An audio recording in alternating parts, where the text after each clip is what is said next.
I was listening to the story about, it was a story of a family in Washington, and the little boy called the Bigfoot the Cowboy Man.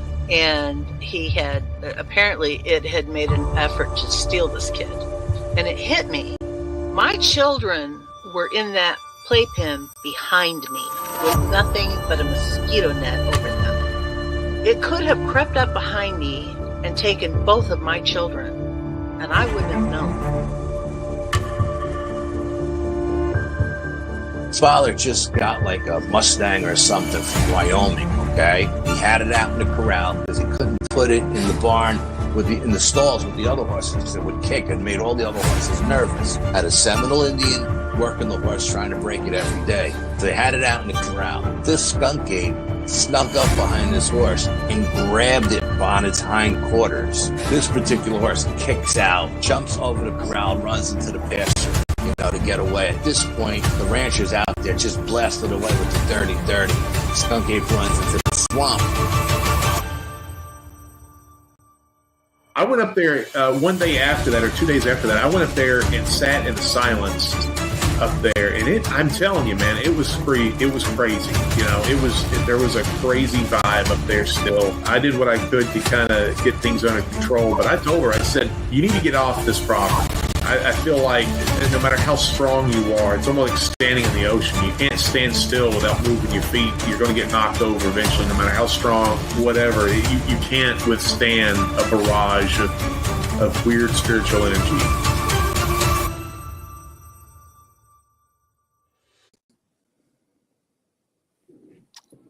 What's up, everybody?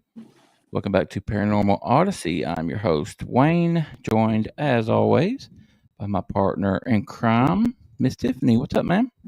Not much. Moving right along. How are you?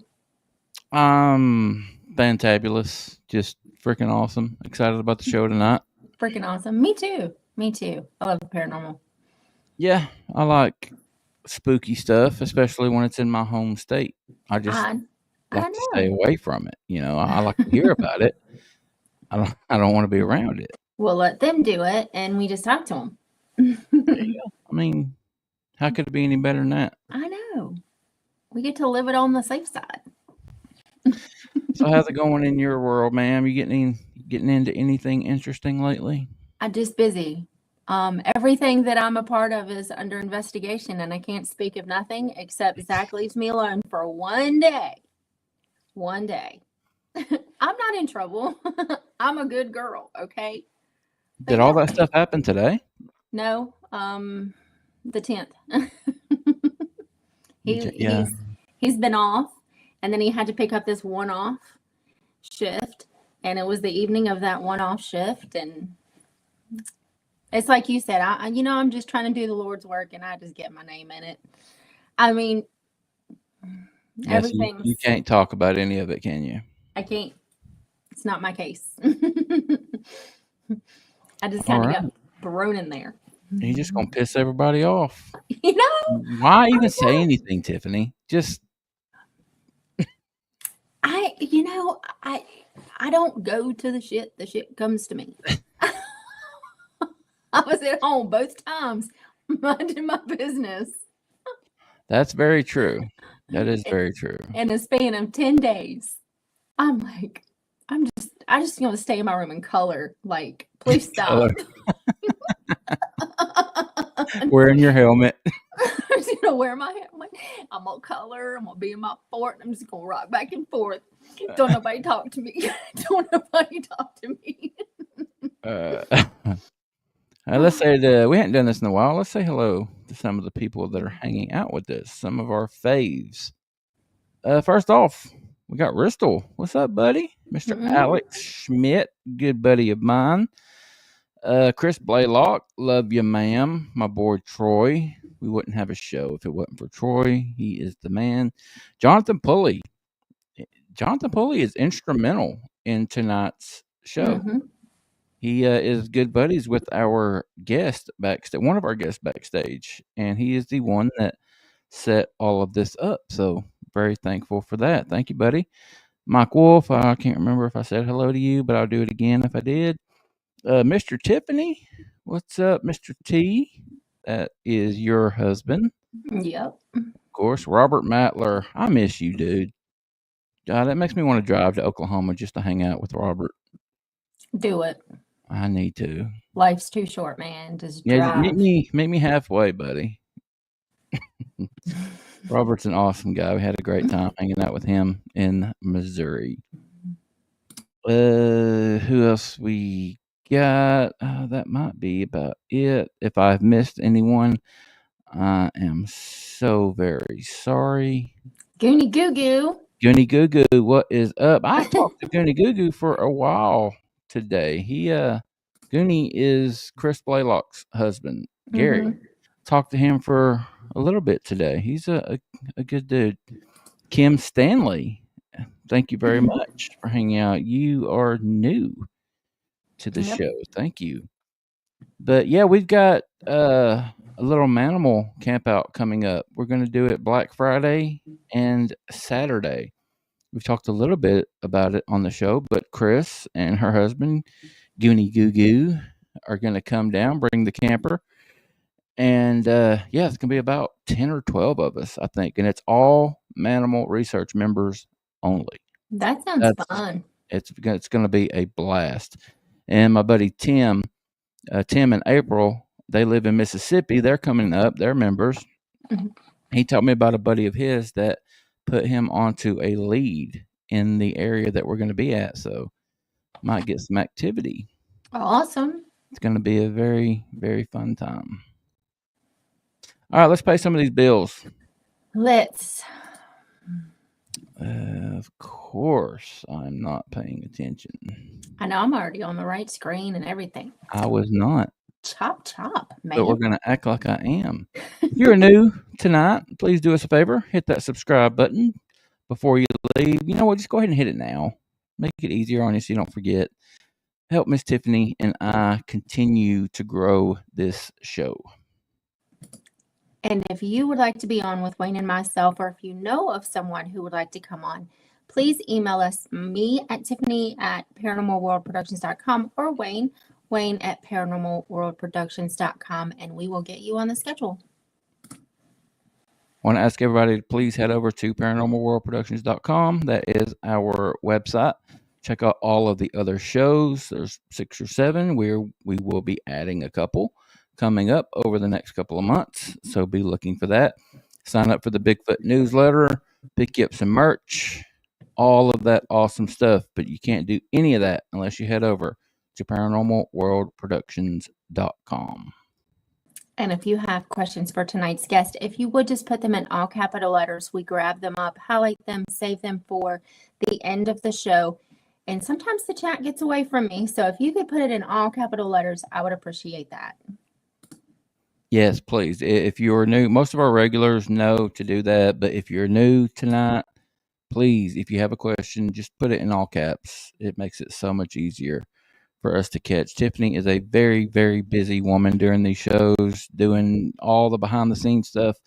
And I try to pay attention to the guests, so we don't always see them. If we see it in all caps, it helps us know that's a question, and we highlight it. So please do that for us. All right. Also, memberships. $1.99 a month to become a PO freak. What else can you get for $1.99 a month? I mean, you can get a Coke. One 20-ounce Coke that will be gone in a couple hours. Mm-hmm. I mean, come on. You could do that, or you could become a PO freak and get all this extra content that we're putting out, members only shows. You can become signed up for the members only Discord, early access to our stuff, discounts on our merch, all of that cool stuff. Mr. Alex always says best $1.99 ever. So if you would like, we would love to have you sign up and become a member.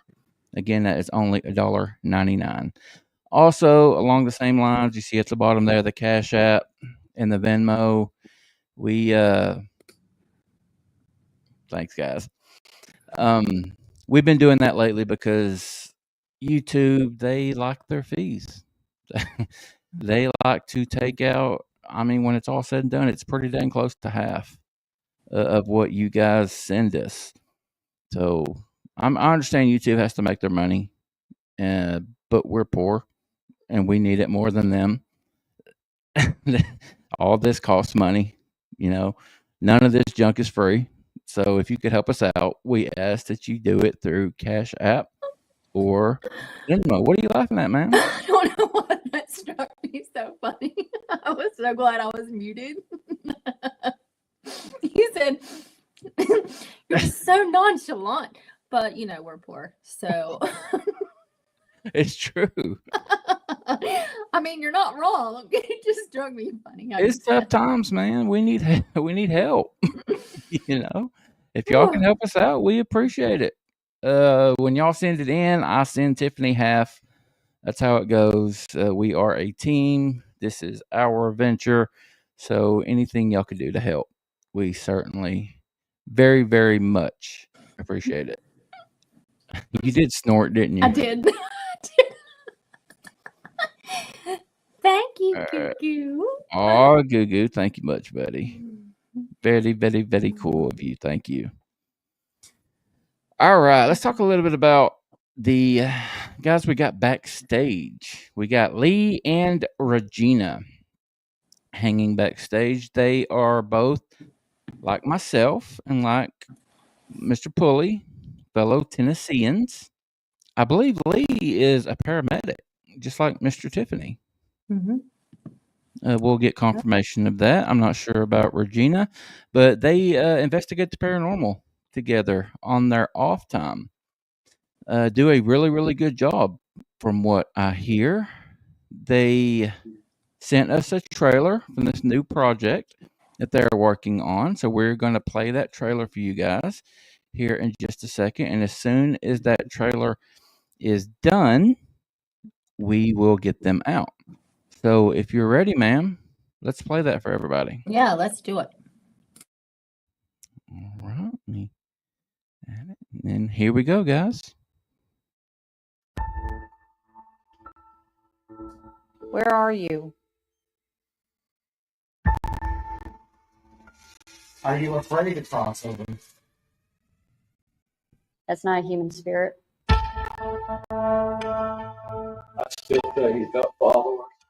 Yeah, that's saying get out. Isolation, addiction.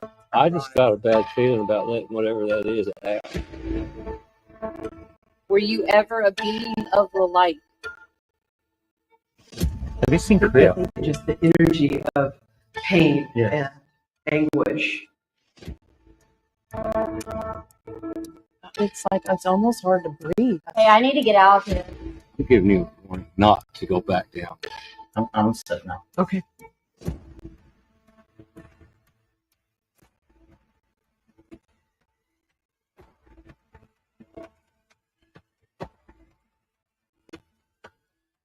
Felt like every door that you passed, there was something that's going to reach out and grab you. I'm scared.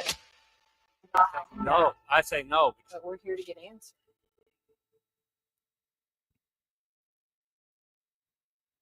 They are here to get answers. Mm-hmm. All right. I thought that's cool. I don't know who put that trailer together, but they did a hell of a job. We're going to go ahead and get the guys out. Ladies first, Miss Regina and Lee. What's up, guys? Hey. Hey, good to be here. Y'all doing all right this evening? Oh, doing great. That trailer, whoever produced that trailer did a really good job. I mean, that was professional as hell. Thank you. Wasn't me, but thank you. I was going to say, so I take it was Regina. No, it was our production company, Creep Street. Awesome. What is that? I mean, do y'all have a special coming out on a network or what's going on with that? We're in the process of trying to film a first season, and that's our pilot episode that is streaming on Amazon Prime and on Paraflix. It's called The Other Side. It's a new kind of paranormal TV show. I actually came up with a concept several years ago over the pandemic. It's the basic concept is that we have a lot of people that communicate with spirits in different ways. So why aren't we all working together towards a common goal? So we have Lee and I as paranormal investigators. We have a shaman, a tarot card reader, a Wiccan witch, an intuitive. We've added a medium to the cast, a bone reader, a hoodoo practitioner, and we're in the process of adding even more. So our goal is for Lee and I to gather the evidence and hope that the others who speak to spirits come up with the same kind of evidence and conclusion that we do. You have So it's a collective community of everybody who communicates with spirits. Yeah, the whole gamut. Yes.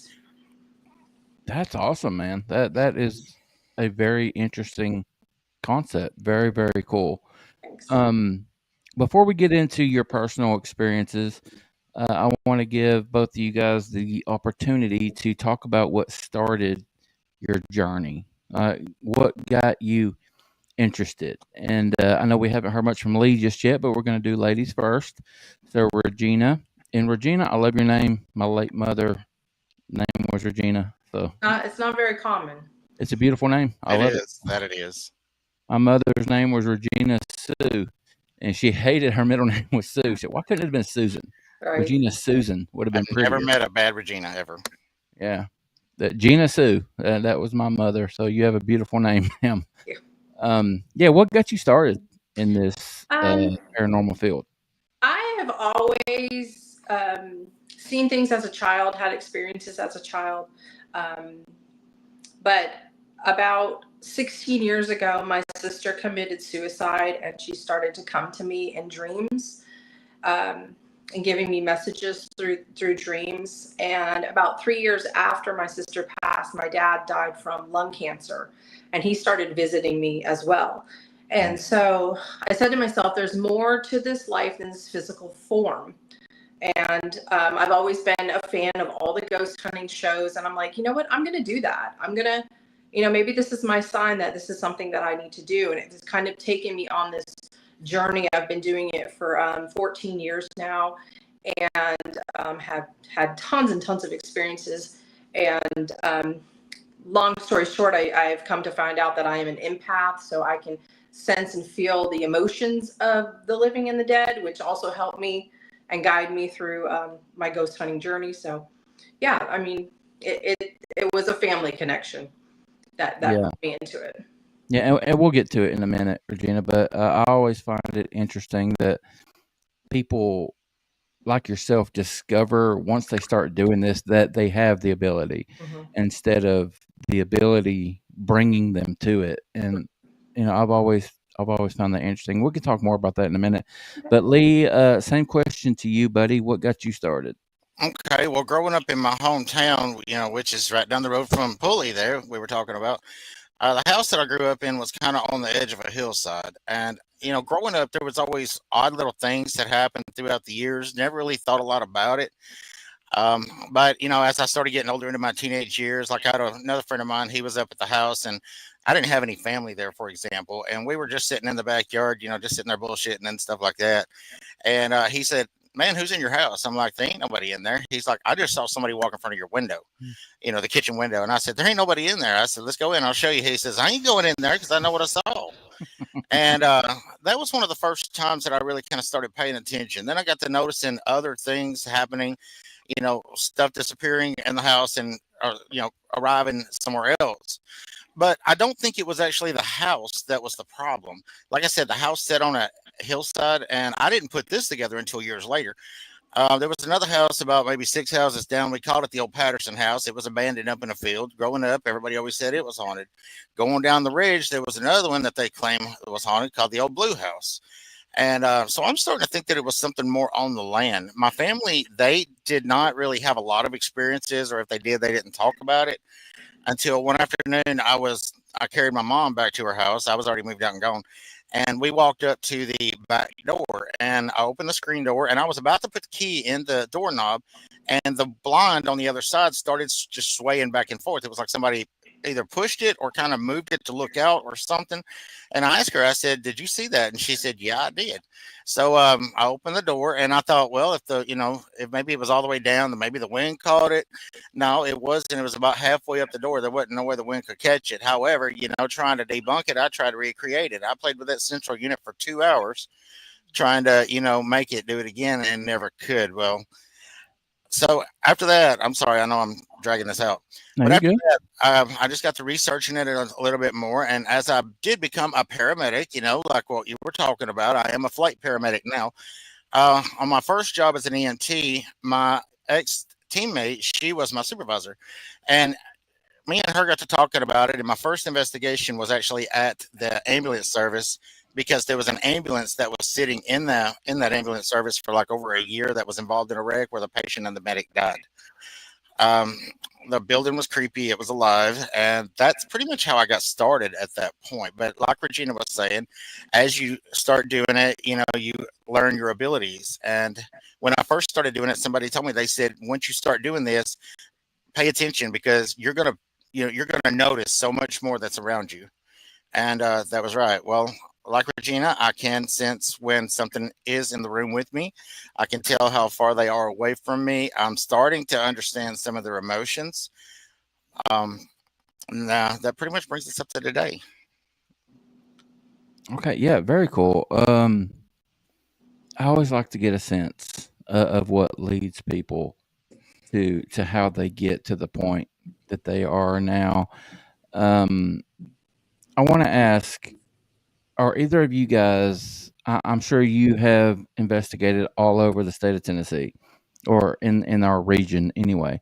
Have y'all been to the old South Pittsburgh Hospital? Yes, I have not yet. I have several times. Okay, Regina, what do you think about that area? Because that's practically my backyard. My dad's family is from South Pittsburgh, and I've never been. And just a little bit about me, guys. I know y'all are new to the show and everything. I respect what you guys do. I think it's awesome. And I want to do it. What has stopped me is I'm a big ass chicken, and I'm afraid that something is. I'm terrified that something will latch onto me, and I'll bring it home. I'll give it to my kids, and all this terrible shit will happen as a result of me going on a ghost hunt. So I want to know if you guys have experienced that. But Regina, tell us a little bit about the South Pittsburgh Hospital. I think I've been there 3 times. The first time I went was, oh my gosh, probably at least 10 years ago. We rented it out ourselves. There was only 5 of us. 2 people left because they got too scared. So it was 3 of us in this 18,000 square foot hospital. We had some stuff happen, some interesting stuff. We, heard voices, audible voices. It sounded like the intercom buzzer went off and on. We were in the pharmacy and we caught an EVP that says we'll ask them for 2 footsteps. So yeah, I mean, I would say that place is haunted. I think it's worth going to if you've never been. I worked with the guy, and this was before I started my Bigfoot group, Animal Research, a couple years before. And I was talking to a guy that I worked with, and he and his wife did a lot of paranormal investigating, and they had their own little group. Mm-hmm. And they had been all over. And he told me that the South Pittsburgh Hospital was the most haunted place he had ever been. I mean, hospitals and insane asylums, and prisons, I'm always drawn to because the energy is so much higher. Yeah, we've asked that question, Regina. We've done many shows about hospitals, insane asylums, just places like that where you care for people. Why is it that there's so much trauma and like afterlife stuff that goes on there? I mean, do you have an opinion? I just think, especially with hospitals, people come in with traumatic events. Lee can testify to that, being a paramedic. And a lot of people die there. Are they trapped? Are they trapped in the cycle of not knowing they're dead? are they reliving that traumatic experience over and over? I mean, we'll never know until we're on the other side. But yeah, I think that those types of places just in general have a lot of energy to feed the spirits while there's still a working environment going on. But also I think that a lot of souls are trapped in those locations due to the way that they died. Okay. All right, Lee.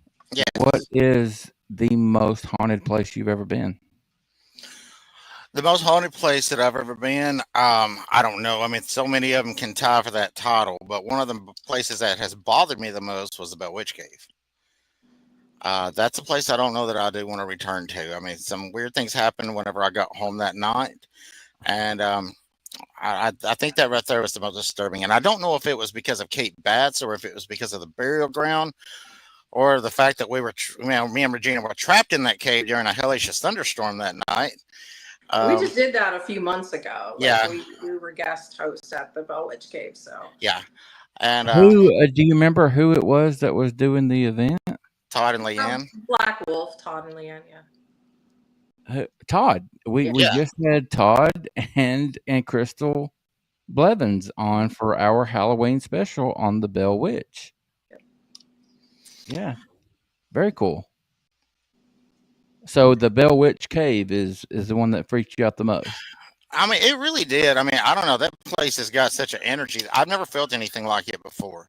I never really felt threatened by anything there. I never felt scared or anything, but it was heavy. God, it was heavy. And then, like I said, when I got home, it was maybe 2 or 3 o'clock in the morning. For example, and I know this is technology, and I try to debunk it and try to recreate everything. My television in my bedroom, every time I turn it on, I've got to change the HDMI to put it on a channel. I'm walking literally just in front of my TV, and as I'm walking in front of it, it pops up to, television. And I'm like, okay, where's my remote? It's way over there. So just little things were happening that night. It just really kind of raised my eyebrows.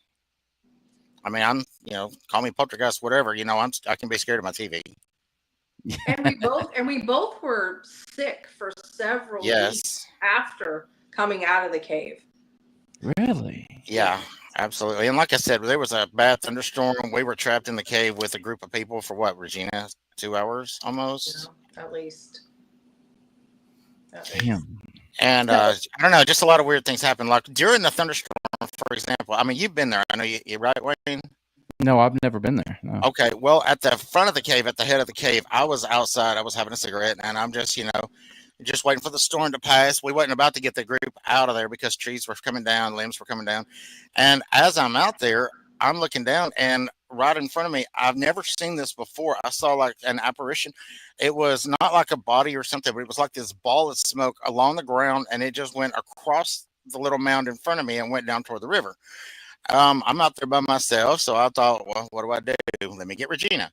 So I holler into the cave, and I said, I yelled at Regina, and nothing. I yelled again, absolutely nothing. And I'm like, these people are ignoring me. So I walk into the cave through the corridor into that first room. I asked them, I said, why were you guys not answering me? And they're like, what? They didn't. I mean, there's no way they could not have heard me. I mean, it's a cave.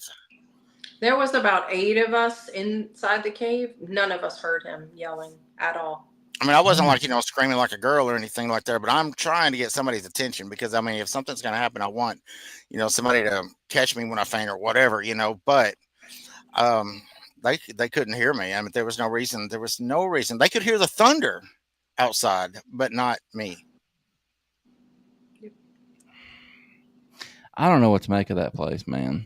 And also, I wish I could have sent this to you, and I actually tried, but the file was too big. I haven't broken it down yet. I got a really good video clip. We're in the first room, the great room, and I'm sitting here and I'm holding my phone up and I'm doing a little video clip, and I see a shadow go across the wall behind Regina. There's not, you can see all the people in there. Nobody is moving, but there's a shadow that goes across the wall, and it's like an animal on 4 legs. That's what it looked like. Regina saw it on the video, not in person. Well, didn't they talk about a wolf when they were on, Todd and Crystal? I think they did. Yes. Mm-hmm. Fuck and that. What's odd is I had a little medallion that I wear that has black salt and wolf's fur in it. And I just thought it was kind of ironic that we had a shadow of what looked like a wolf. And I believe Kate Batts, it was legendary that she was a shapeshifter into a wolf as well, I believe. Yeah, I think they mentioned something about that as well. Are y'all familiar with Crystal Blevins?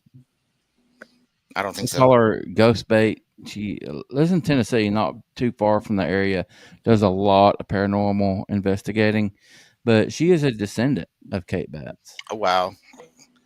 Well, Yeah. This was a question from one of our that we're supposed to hold from y'all for y'all till the end, but I'm going to go ahead and get to it because I'm interested. I believe it was Troy that asked, "Have either of you been to Brushy Mountain?" Yes, actually, we went together for the first time. Is that a Brushy Mountain shirt? it's supposed to be, yeah. What did y'all think? Because my sister literally just went there. My sister, she's awesome. I love her. She loves like old cemeteries and spooky stuff, but she's a big old chicken. She went on a tour of the grounds there, but it wasn't like a paranormal hunt. What did you guys think of the Brushy Mountain? Well, even if you're just touring it, it's still in a paranormal investigation because things are watching you. Things are going to come out and they're going to make themselves known as long as somebody's open to it. Brushy Mountain to me, I mean, it was a world of its own. First of all, I mean, it was surrounded by the mountains. I mean, take the prison out of there, and it was a beautiful location. But between the woods and the folklore and the legends and everything, I mean, it's living history. I mean, it really is. I mean, and me and Regina had some actual interesting experiences there as starting to work together as paranormal investigators. I'll let her tell you; she's a better storyteller. But the place is alive. I mean, I don't care who says what. I mean, it's alive and it's going to make itself known. Lee and I have found as the more that we investigate, the more, because we're both empaths, the more we're in tune with each other. So it's really interesting to see what happens. And I told him, go decide where you wanted to go. So we went into one of the cell blocks and I said, stop where you're drawn. And we stopped and I said, what cell are you, drawn to? And at the same time, because I didn't tell him, at the same time we both pointed to the same cell, so we were in tune with each other on what the energy was that we felt drawn to. And that happens a lot with us, like we, can you feel it? Yes, I feel it. Do you feel this? Yes, I feel that. So but we heard audible voices there. And it's to the point. I'm like, Regina, you feel sad? She said, yeah, I do. I mean, I don't know. Ever since the first time I met that woman right there, Regina, I don't like to use the word kindred, but I swear we've known each other in past lives or something. I never felt a connection before like I have with her. And we're wanting to explore it, and we're actually starting to do a lot more together as a team. And I scared her off, obviously. So you didn't.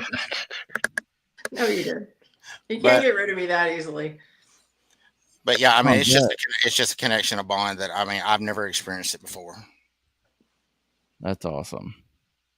Now, I want to ask you, Regina, most haunted place you've ever been? We get asked this all the time as paranormal investigators. I think the most disturbing place that I've ever been is St. Albans, which is a sanatorium. It was a sanatorium, it was a boys' school. It was multiple things in Radford, Virginia. And that was a location that I actually, for the first and only time, got taken over by something. And to me, that was the scariest experience because I lost time. I didn't realize that I was not there present in the moment. Myself and two other investigators walked into a room that was set up like a classroom. They had the chalkboard and the seating for a class, and the two of them went and sat down. I went to the chalkboard, started just doodling. They were setting up a spirit box session. Again, I was just at the board doodling, and the only reason I know how long I was in there is 9 minutes and 38 seconds because my recorder was running. They went and did their spirit box session. I was physically frozen on the chalkboard with the chalk off the chalkboard, just standing there. They were calling my name. All I remember is hearing the sound of the spirit box, and then it got farther and farther and farther away. My vision went black, like I was in a tunnel. I could barely hear them in the background, and they were calling my name and calling my name. They said, finally, I turned around. My face didn't look like me.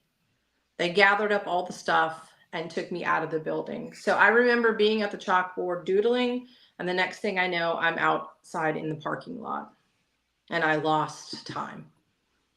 That's scary as shit. Well, holy hell. That was the first and only time that has ever happened. That's like the what is it? The Allegheny. configure. Yeah. That word. I can't make it come out of my face, but you know what I mean. Yes. Been there as well. That's an awesome location. Yeah. So would you say you felt maybe possessed? I don't feel like I was possessed. I just feel like something was trying to enter my body and didn't fully take over, because the other investigators recognized the signs of me not responding and my face looking different. And that's one of the main things that's really, really important, not to investigate by yourself. Because if things happen, you have no one to help you or take you out of the environment. Well, it's like Risto said here, you got jumped. There was a spirit. It was like, hey, she looks like the perfect vessel, and this is what we're doing right now. Right. Yep. Well, that kind of goes along with, I'm a big old pud. Like I told y'all earlier, I don't want to do this because I'm terrified that something is going to latch on to me. It is crazy whenever it does involve time. I did have one experience with time as well. So yeah, please share that, Lee. Okay, it was actually at Thomas House Hotel in Red Bowling Springs. It's before I met Regina, my former team member. Her and I went up there, and the place was closed. We were just kind of doing a lot of exploration, just getting started into investigating. And while we were there at the hotel, there was another couple there. Well, they were just up there, just for the hell of it, and they kind of joined up with our investigations. So as the night went on, we were exploring different places of the hotel, and I think we were in the dining room, as a matter of fact, and we were about to go up to room 37, Sarah's room. I don't know if you're familiar with that or not, but so anyway, my former team member, Paula, she says, well, I'm going to go use the bathroom. So, she goes and she uses the bathroom. So we go on upstairs into Sarah's room, and we're sitting there investigating, and we're up there for about 10 minutes. And then Paula, she comes in, and she's like, she says, where the hell have you been? I'm like, what are you talking about? She says, what are you doing? Are you messing with me or what? And I'm trying to get her to calm down. She's sitting here yelling and screaming. And I finally got her to calm down, and she told me whenever she came out of the bathroom, she didn't see us in the dining room. She said she walked into the conference room. We weren't there. She went upstairs. We weren't there. She went outside, went across the street to the old church, thinking we might have went over there, and we weren't there. We came back. And she said she went back upstairs again, and we were actually staying in Sarah's room. She said our stuff was in there, but we weren't there. So she goes out front, and she calls her boyfriend at the time, and she's like, I think they're messing with me, and I'm fixing to leave. I don't know what's going on. I cannot find them anywhere. And he's like, calm down. They're there. They've got to be there. The cars are there. I mean, that don't make sense. So anyway, she said she sat out there for a minute, and then she goes back into the bathroom again. She looks in the mirror. She kind of splashes water on her face, calms down a little bit, and came outside again, or came out to the foyer, and she heard us talking upstairs. And that's when she came in there, and she said what she experienced. And I'm sitting here trying to make heads or tails of this. She shows me her phone where she has texted me, and I didn't have anything come through. She showed me her phone where she's tried to call me. She called her ex or her boyfriend, and I got nothing, absolutely nothing. So to this day, we're still scratching our head on that one. Damn. A lot of people, theorized, was it a time slip? And if it was she in it, or were we in it? If in fact it was, it was definitely unexplainable, because she had service. She called her boyfriend, all the texts were showing they went through. I showed her, I had, 4 or 5 bars on the phone, and nothing, absolutely nothing. Do you think that these spirits mess with the frequencies, the airways, I don't know, the ability to send a text, maybe? I don't know. I mean, I don't see, why they can't. I mean, who are we to say what they are limited to? I mean, a lot of the technology we use as an investigator, I mean, it's all theory anyway. If anybody ever says they're Right. an expert, I don't listen to them. I mean, a K2 meter, a Ovilus. I mean, it's all technical, so why couldn't they operate a cell phone? I mean, there's a Especially, lot. especially in a place whenever there's so many people that come in that use this stuff. I'm sure they're going to be curious about it as well. They're going to be like, "What is this funny looking thing they're holding? Let me explore this." I mean, there's lots of examples where spirits have messed with technology. I had probably about a year ago, I was sitting at work by myself. Now, I go in at work at 6 o'clock in the morning. Normally, the rest of my coworkers don't get there till 8 or 9 o'clock. The phone rang, which is unusual for a business phone to ring at 6:30 in the morning. I looked at the caller ID and it said John Weaver, excuse me. And I thought, and it only rang twice. And I said, okay, I got you. That was my dad's name. I looked in my computer system. We don't have any files that we work on with anybody by the name of John Weaver. So that was his way of saying, hey, I'm here. Just wanted to say hi. So yeah, they definitely can manipulate our technology. Yeah, I fully believe that. My television that night, I'm still looking over my shoulder at my television, but Well, and it's even like when we started doing this show with you guys, to us, you're crystal clear. There's not a problem at all with audio. To our audience, they're like, they're static. I was noticing that, but y'all are crystal clear to me. Exactly. I've not heard anything but crystal clear from everyone on this panel tonight. Exactly. That's why I don't understand why people in our audience aren't hearing that. But I get the added, maybe advantage or whatever. I take the audio from all of our live shows and I put them in my software and I edit them and release it to podcast. So I'll get to hear exactly what they're hearing. Yeah, because the static is gone once it's recognized and acknowledged. Yeah, mine said the static's gone now. Yeah, it's not unusual for what Lee and I do to have things follow us home. We do get hitchhikers on occasion. So yeah, I'm glad you just reminded me, Regina. I wanted to ask both of you, and I'll go ahead and start with you. As I said earlier, the reason I don't do what you guys do is I'm terrified something's going to latch on. I'm going to bring it home, give it to my kids. It's going to be just exorcism type shit. I don't want that. Has anything like that happened with you? And then you next, Lee.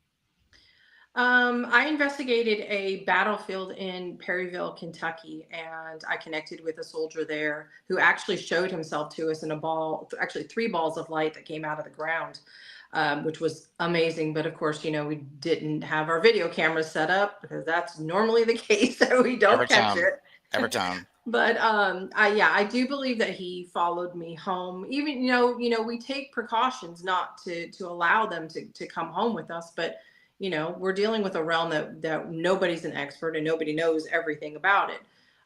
So the night that I had come back home, I was in my bed getting ready to go to sleep, and my bed sheets were tugged. Now, I lived by myself. I was like, no, we're not doing this. No, you have to leave. We're not doing this. The following night, I was sitting in the recliner watching TV. My cat was next to me on the arm of the love seat, and we actually saw a ball of light that formed in between us, went around us, and went into my spare bedroom. And I was like, yeah, it's time to sage the house. Like, you've got to go. Yeah. Like, he wasn't causing me any harm. He wasn't being malicious in any way, but there was definitely something there. So there was no coincidence that it happened after the investigation. But holy shit. Yeah. There's, I've had things move in my house. And you just try to be like, you're not welcome here. This is my house. Regina, thank you for confirming my fear. No, it doesn't happen every time, but it can happen, and you have to go. With me, Regina, it'll happen that first time. I'm telling you. But it might never happen again. Right. Oh, one's enough, dude. All right, Lee, same question, buddy. Well, as far as anything just follow me home, I don't think anything really has. If it has, it saw how boring my life is and left. But but the thing about it is, you were talking about going to haunted locations. I mean, you can't not go to a haunted location. That's the thing. I mean, you go to the grocery store, something's going to be there. I mean, it's everywhere, and that's Yeah. one thing that really kind of amazed me. It's getting into this and learning more about it. Is absolutely it is everywhere. You know, I started noticing stuff at the ambulance service. You know, I several stuff has happened. You know, at the ambulance service, and that's when I really started actually paying attention to stuff that wasn't within my home. But as far as anything don't follow me home, no, I don't think so. If it is, like I said, it was short lived, and it's saying, "Hey, I'm here. How you doing? I'm out." You know, But you do have that weird, creepy, haunted doll that lives that in your doll, house. that doll has never bothered you. Well, we got to hear about the doll, Lee. What the hell? Yeah, we Well, have to hear about this doll. well, I already go get her. She's in the other room right now. But she's just this little Raggedy Ann doll. A friend of mine named Shauna. She owns a haunted um antique store up in Gallatin. Called Pickle Treats, I think. The Spooky Pickle is what they call it. And you know, I'm all the time going Did in you there. say the spooky pickle? Yeah, Hell yeah. yeah, that's what they call it. It's right across the street from an old the Rosemont house up there. That's the coolest name I've ever heard. That freaking spooky That's what pickle. it got dubbed that, yeah. But anyway, I'm always going in there, and you know, I'm like, "Hey, Regina, not Regina, but hey, Shauna, what's new in here?" And she's like, "I can't really think of anything." So I'm walking around her shop, and I stop and I ask her. I said, "Shauna," I said, "when did she get here?" And I pointed this little Raggedy Ann doll. It wasn't what was different. She was orange clothed instead of the traditional red. And she says, "Oh yeah, she came here yesterday." I said, "I kind of thought so." So anyway, I sat there and I stared at her, and I didn't get scared. It wasn't nothing like that. It was almost like, you know, it was almost kind of sad, you know, like somebody had just abandoned her and she didn't have a home. So I, you know, picked her up and I bought her, and she's lived with me ever since. She sits in my living room in the corner and she overlooks everything. And I would say that she doesn't bother me, but I mean, she doesn't bother me. But since she came in, I've had a few more little weird, I don't know, incidences here.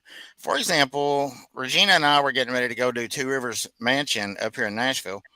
And I'm out there and I'm gathering up the equipment and stuff like that. Well, anyway, my dad, when he passed away, I got this about 2 foot tall bronze cross, and that thing's sitting in the corner. So I'm sitting here, I'm packing up a bag, and all of a sudden I hear something just kind of wobbling on the table, and I look over, and that cross is moving. So I went over there, and I'm like, you know, it's not uneven, it's on the table, and I'm jumping up and down on the floor. I'm doing jumping jacks. I'm doing everything in the world. Could not get that thing to move. And I look, and right behind that is that doll. So I don't know if there's any correlation or not, but I don't know. Like once I noticed it, it was over. You see, guys, I don't do the shit that y'all do. And I have never experienced a cross moving or a doll doing this and that. I've never experienced that stuff. Do you think that it's because I don't do what y'all do? Do you think that you're inviting stuff like this to happen to y'all? Inviting, absolutely. We're opening ourselves up to that possibility every time we go out and do this. You know, but we try to be responsible about it, and we try to close any doors that we open. But you also invite things into your house. Say you're an antique collector, or you buy something at a yard sale or whatever. You don't know what's connected to any of that stuff. So, I mean, you could have things in your house, and just because something's not happening doesn't mean they're not there. Yeah, real quick, what was the name of the antique store you were just talking about? It's Pickle Treats is actually the official name of it, but investigators dubbed it the Spooky Pickle. Okay, Miss Naomi Finn was asking. Yeah, it's up just right south of Gallatin. Gallatin. Why does Gallatin sound so familiar? Who lives in Gallatin that we know? Is it Naomi? Tennessee Rat Chasers. The Rat Chasers are from Gallatin. Okay, I don't know them either. It seems like I've got somebody that is from there.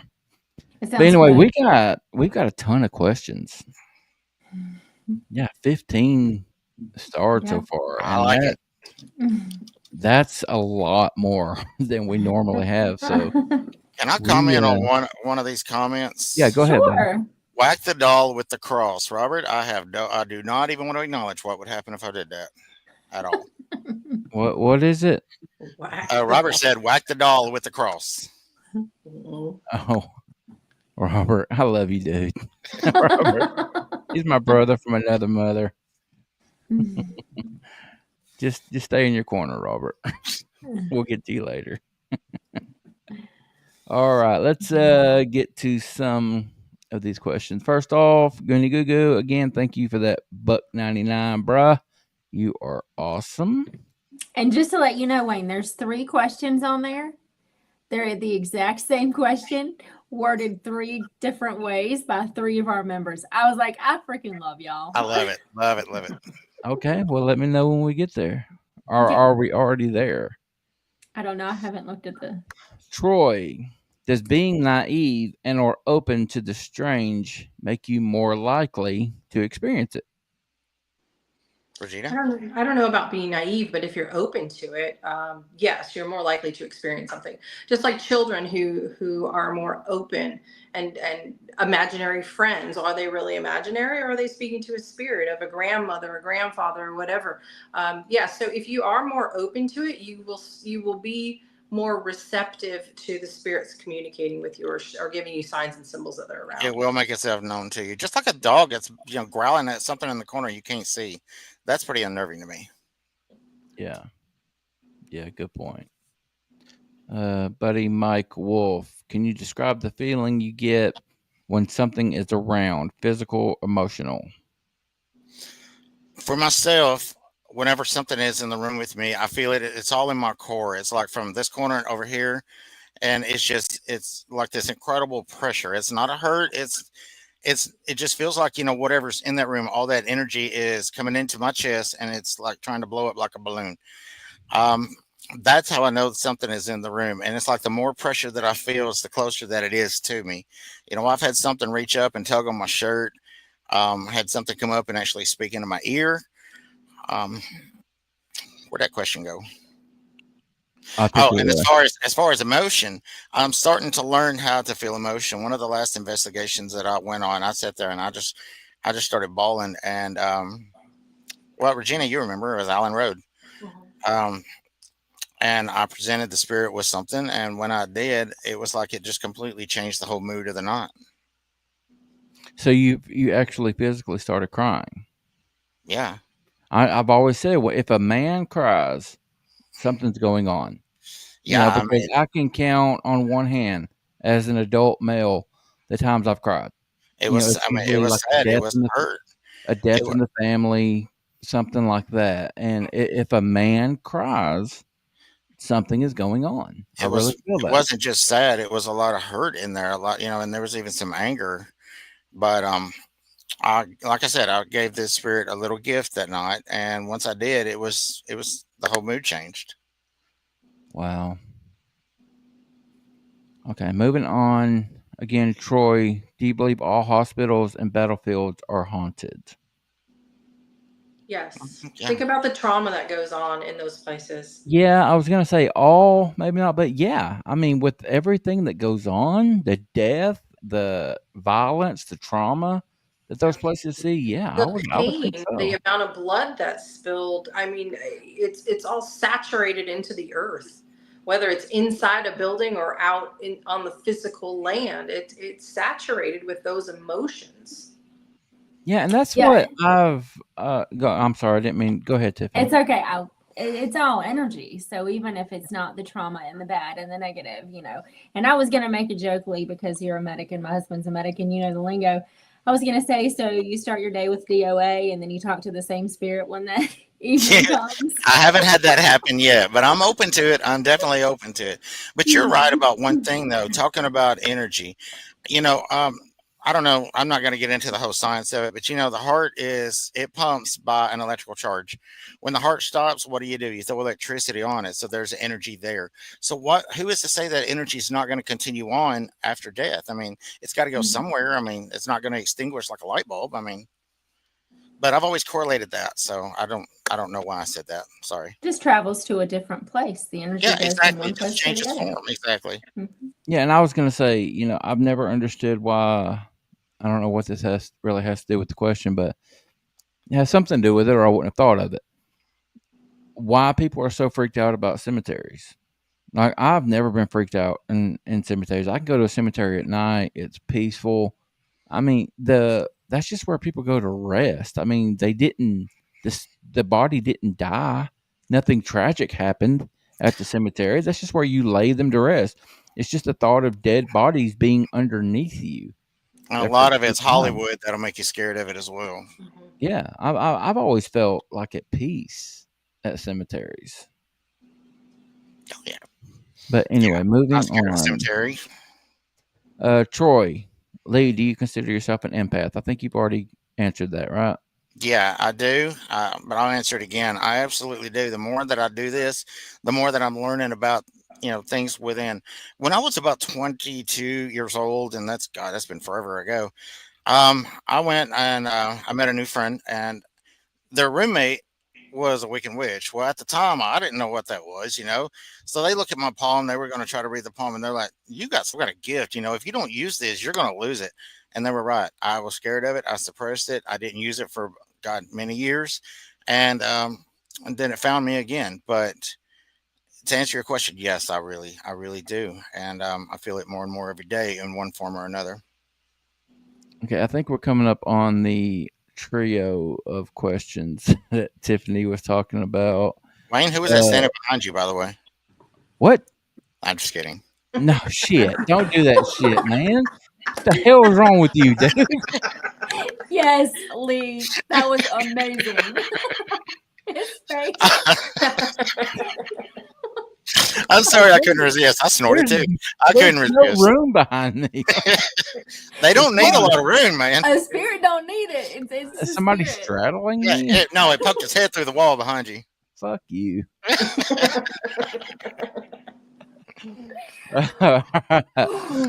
Chris, do you think the storms, I guess the night that y'all were at the Bell Witch Cave, do you think the storms intensified the activity? Yes. Yes. Without a doubt. It goes back to energy, I mean, we try to give them energy, whether it's our energy or we put out, pumps to produce energy. We want them to have that energy to not expose themselves, to manifest themselves to us. So a good hearty thunderstorm with a lot of lightning, 100%. Yep. Okay. What time of year was it? This was in September. Yeah. When we were stuck in the cave, it was September.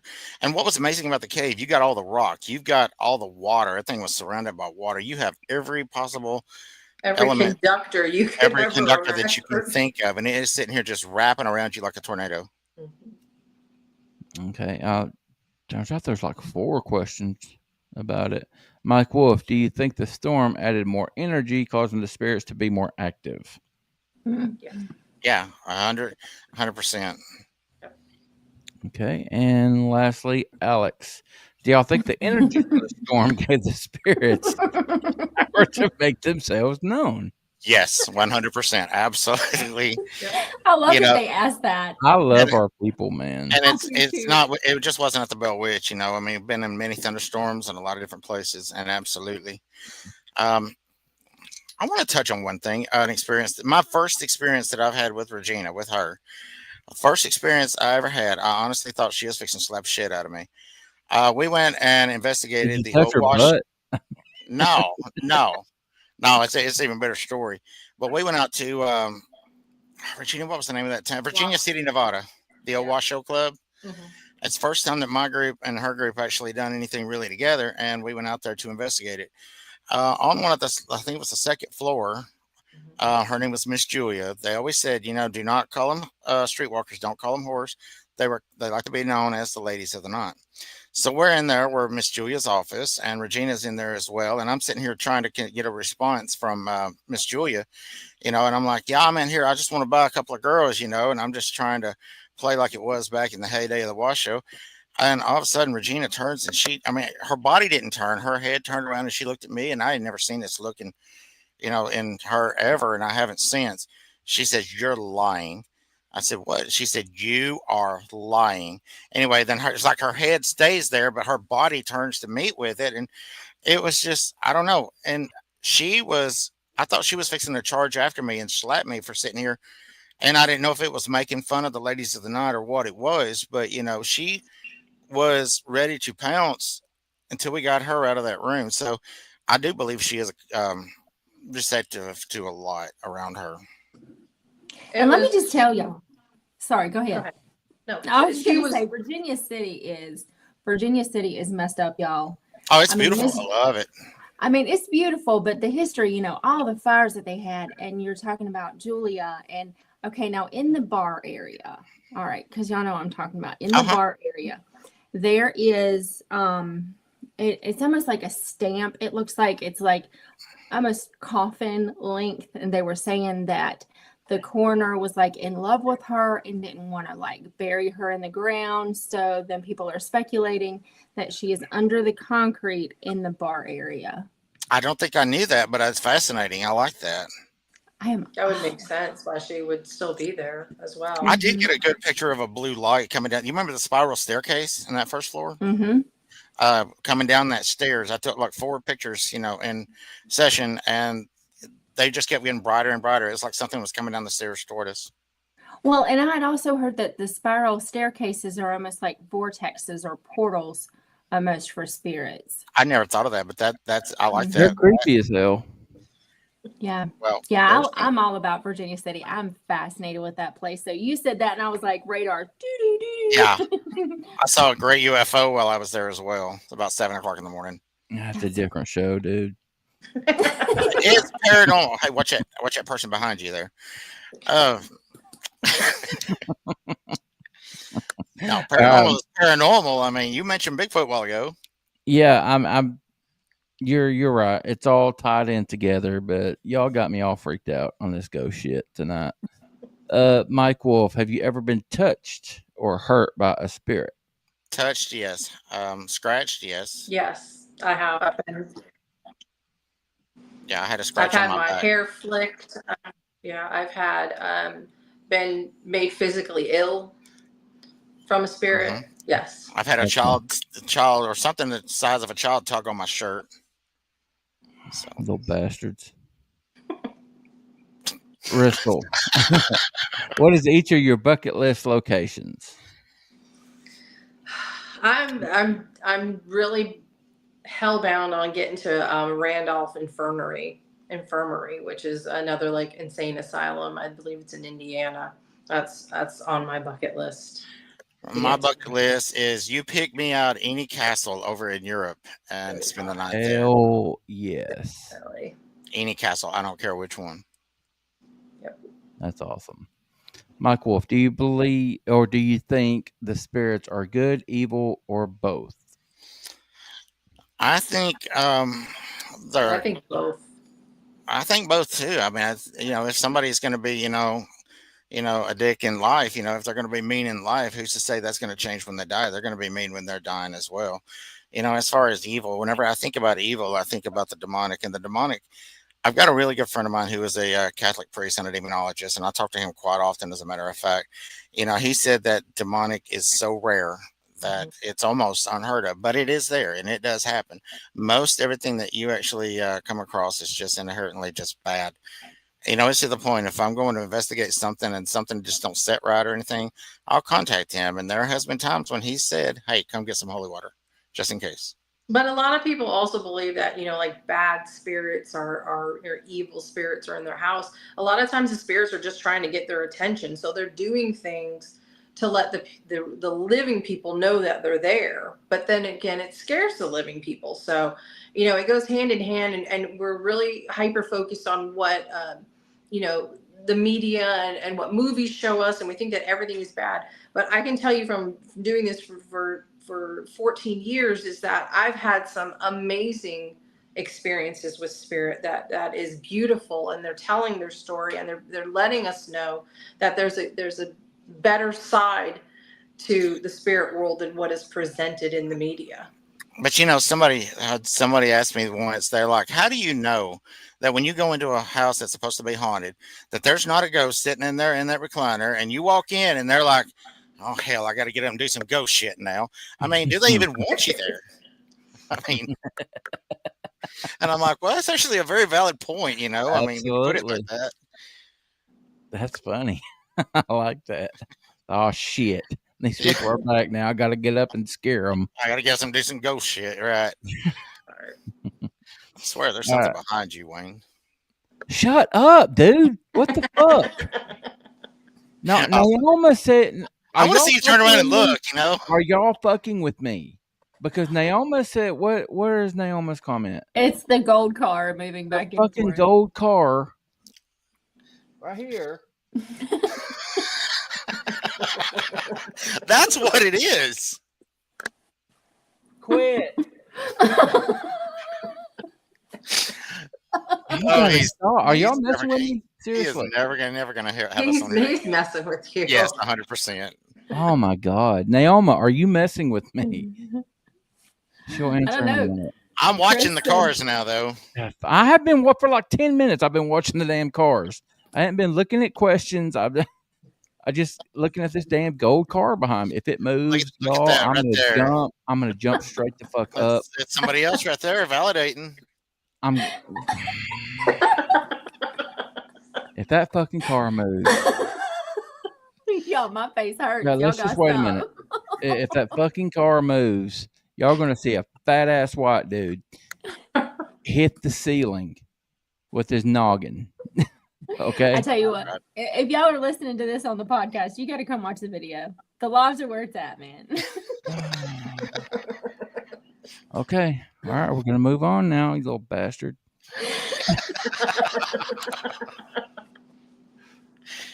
Chris Blaylock, do you protect yourself before you enter a place to investigate? Yes, 1,000,000%. I'm a Christian. I say prayers. I ask for protection. I ask for, healing white light. We also go in, and when we leave the location, it's opening a door. We're opening a door to communicate. We've got to protect ourselves, but we also need to close that door when we leave and set boundaries. Is like, you're not going to follow us. You're not going to come home with us. You're not going to attach yourself to us. It doesn't always work, as we know, but for the most part, the spirits want to stay there. They're attached to that location, or they like the energy that's in the location, and they stay put. Agreed. Okay. Robert, my brother from another mother, probably, I'm not going to say the best question, but a great question. Do you guys see more activity in certain seasons?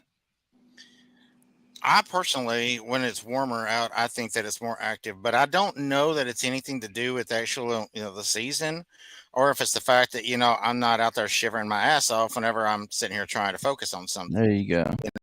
If I'm sitting here shivering, one of the first investigations that I ever went on where I had some really cool stuff happen.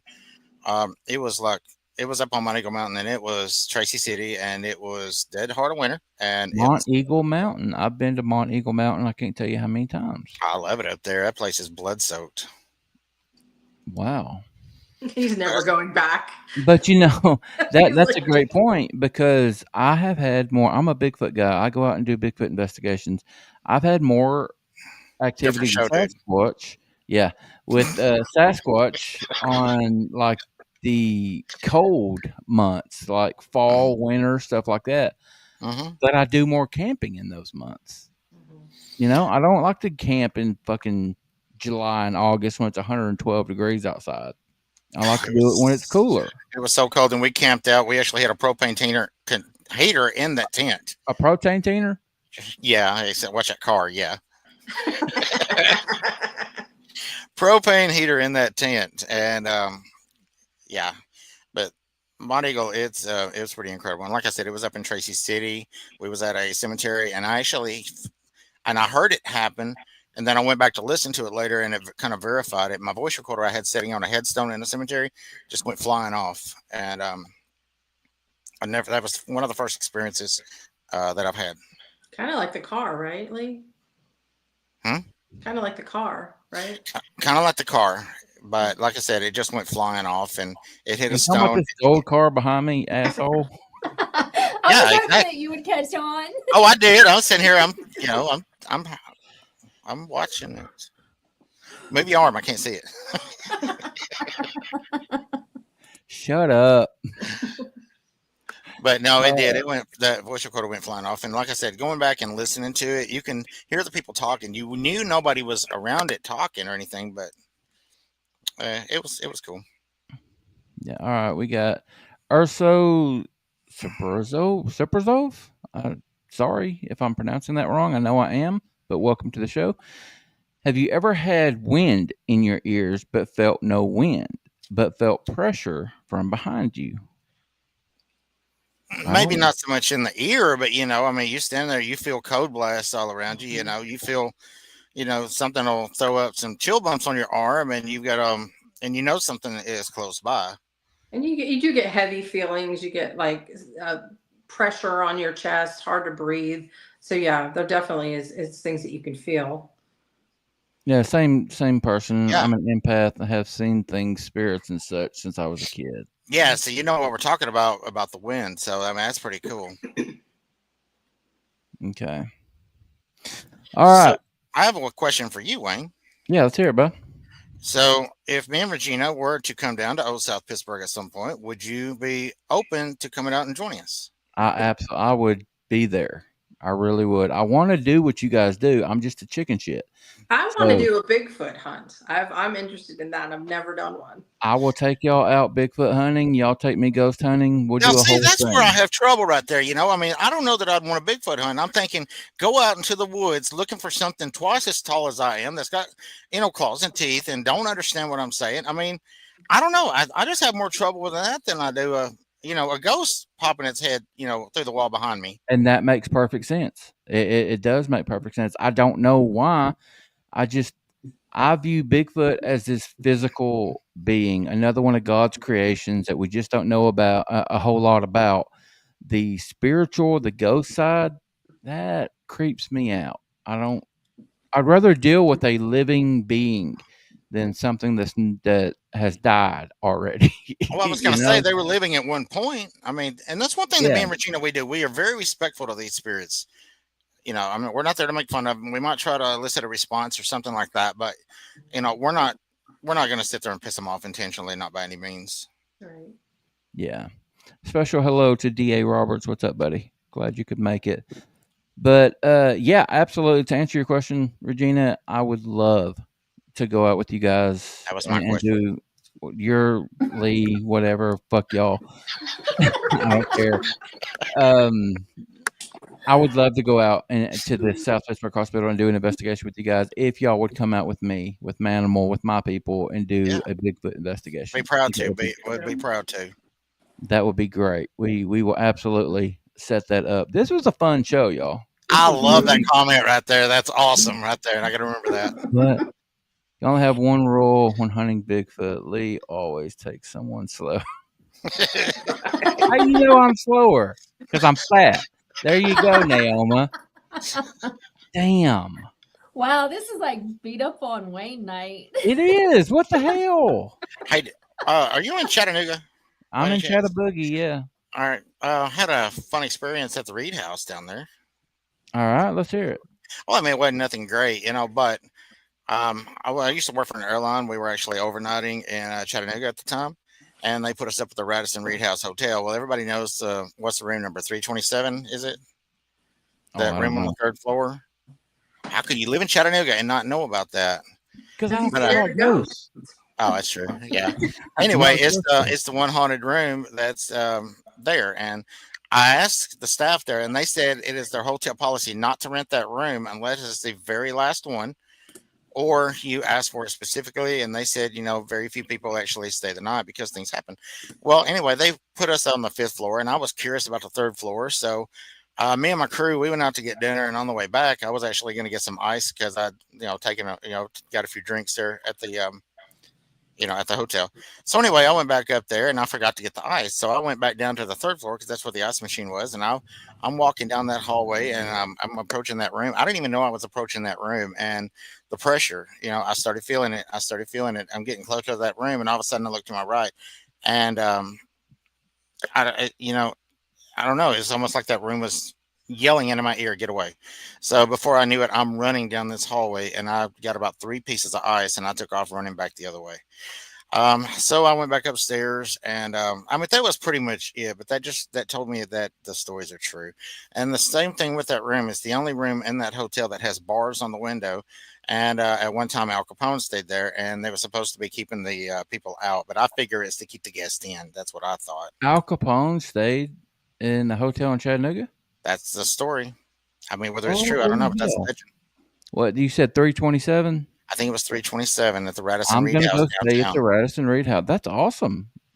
I mean, you can request. The only way they'll rent that out is if it's the last one, or if you request it. So if I go in there and That's what the request staff had said. Yeah. 327, I feel a show of Paranormal Odyssey coming up from channel or from the room 327 at the Radisson. I would love to be a part of that. From channel 327. That's right. And honey, I'll if y'all want to, let's do that. Let's talk off stage. I'll come to Tennessee. I mean, it's a long ass way for me, but I'll come. Let's rent 327. I will go and I'll ask just to make sure if we want 327, can we have it? And yeah, we'll do that. We'll do a live show from there. We'll go all night. Oh my God, can we have snacks? So cool. Can we have snacks? Dude, we got some Scooby We snacks. got to have snacks. That's right, Shaggy. I mean, we might as well. Shaggy. I feel a bird coming on again. I love you, brother. We just did a whole thing tonight. That's awesome. We put together a future episode. Mm-hmm. I mean, hell, it could be a documentary. What the shit that goes on in that night? I mean, there could be a Bigfoot in there. We don't know.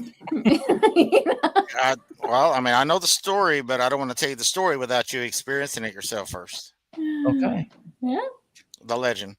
Damn. I feel like that's gonna happen. I'm serious. I will contact them and ask them about that room, and we might put something together if you guys are game.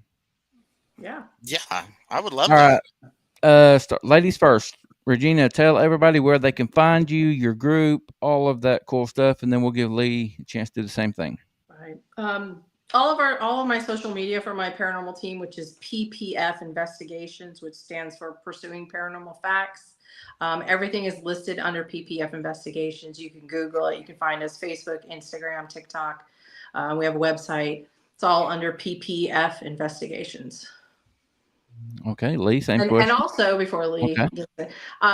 Also on social media, The Other Side, if you guys are interested, we'd love for you to watch our pilot episode on Amazon Prime. And if you have a subscription to Paraflix, it's on there as well. But again, all the social media is under The Other Side. And good feedback, whether you like it or not. Yeah. So. Okay. Lee, what you got, buddy? What about you? Medics 4 Paranormal, MEDS, with Medics with a S, number 4 Paranormal is my Facebook. Here the past few months, I did have to take a little bit of a hiatus, and I'm fixing to get more involved in it again. However, and like I said, I do want to note that Regina and I are fixing to launch another project, with me and her investigating more, opening more doors, opening ourselves up to a lot more, taking advantage of our combined energy, because room 327 at the Radisson Reed House. 327, absolutely. Yeah. And I'm still thinking I need to come and check out that room you're in, by the way, because of that car. But like I said, car ain't moved.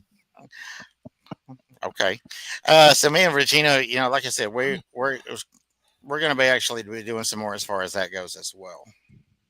All right. Very cool. You guys, this was a fun show. This was awesome. I wasn't anticipating the level of fun this was. Yeah. I didn't expect to have fun tonight, damn it.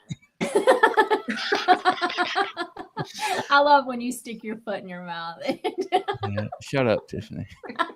I ain't gotta.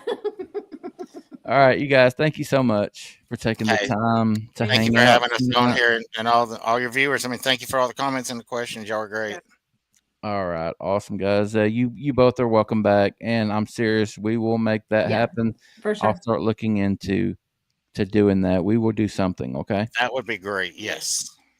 All right, guys, y'all enjoy the rest of your evening. Thank you again. Can I ask you one question? As long as it's not about the gold car. No, it's not. It's the red truck.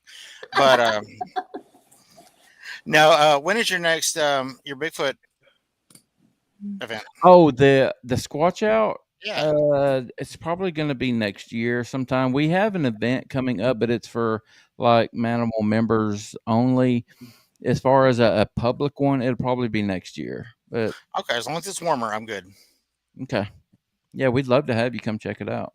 Yeah, I mean, we'd enjoy that, right, Regina? Yeah. I'm All right, not guys. a woodsy type girl, but I'll give it a go. Well, you know, Honey, I haven't Bigfoot been hang out in camping the ever, woods, so. so I know. I'll knock on some trees or whatever. But she'll go out and sit in the middle of a cemetery out in the middle of the forest. I mean, she's a little woodsy. yeah, you know, people. I don't know why the hell people say Bigfoots are attracted to cemeteries, but I've had experiences near cemeteries, so. Well, how do you know it's Play. Bigfoot? I mean, honestly, it could be spirit. I mean, There you go. You're exactly right. We Unless just you had see the Ryan Bigfoot on. doing it.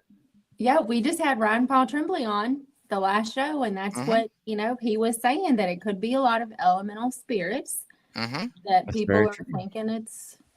Yeah, absolutely. Like I said, Tennessee is really blood-soaked. People just don't realize. Yep. All right. If we don't stop, we'll be here all night. Well, thanks again for having us on here. All right, guys. Thank you so very much. You guys are awesome. Had a great time tonight. We will be in touch, and we'll get you guys back. Sounds good. Thanks, Wayne. Thank you. Nice to meet you, Tiffany. Nice to meet you as well. Thanks for giving him shit. Absolutely. Bye, guys. Bye. They were fun. That was fun. Lee's kind of a dick. It's probably because you were getting. It was hilarious. Yeah, at least lifting me off now. I wish you guys could see it. That's funny. God, my face hurts from laughing. That's a funny ass face. I just did that on live YouTube. There's several new people in the audience tonight. Before y'all leave, y'all please hit the subscribe button. Let me just look real quick. Chris Blaylock sent us $25 on Venmo. Thank you. Thank you, ma'am. Love you. You're awesome. All right. We are going to get out of here. Robert, that was great. I agree with you, buddy. You got anything before we get out of here, ma'am? I don't. Thank y'all for coming and joining in with all the laughs, and we will see you next time. And again, as Troy said earlier, there's going to be some hanging out in the jukebox area of Discord after the show. If you are a member, please head over there. I think I'm going to, because I haven't done anything like that in a while. So I will be over there hanging out. Is that Ryan Tremblay? It is. He said he smashed the thumbs up because the Raven Mocker told him to. There you go. Damn Raven Mocker. You go watch that damn Raven Mocker. If y'all members, come hang out on Discord after hours party going on over there. All right, say your goodbyes, ma'am. Bye. I love you all, and I'll see you next time. Guys, thank you so much for hanging out with us tonight and every night that we're on. We love y'all. Thank you for all of the support. Until we talk to y'all again, y'all take care of yourselves. Take care of each other. Bye.